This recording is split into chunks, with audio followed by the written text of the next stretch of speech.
पालक म्हणून बाळाच्या बाबतीमध्ये या 4 चुका तुमच्याकडून होत नाही आहे ना, नक्की तपासा. पहिली गोष्ट म्हणजे बाळाला ग्राईप वॉटर किंवा घुट्टी देणं.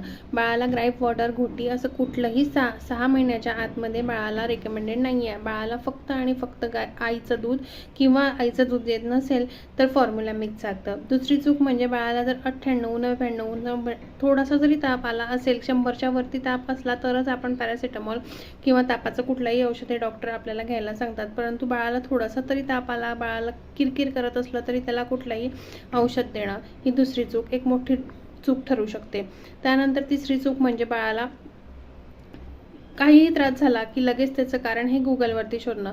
त्यामुळे बाळाला तर लगेच बरं वाटणार नाही आहे, पण आपण हायपर होऊन आपल्याला टेन्शन येऊन त्याचा त्रास मात्र बाळाला नक्कीच होणार आहे. आणि चौथी गोष्ट म्हणजे बाळाला 6 महिन्याच्या आधी कुठलीही दुसरी गोष्ट देणं, म्हणजे पाणी म्हणा किंवा ज्यूस म्हणा किंवा काहीही दुसऱ्या प्रकारचं अन्न हे बाळाला 6 महिन्याच्या आधी अजिबातच गरज नसते. बाळ फक्त आणि फक्त आईच्या दुधावर किंवा फॉर्म्युला मिल्कवरती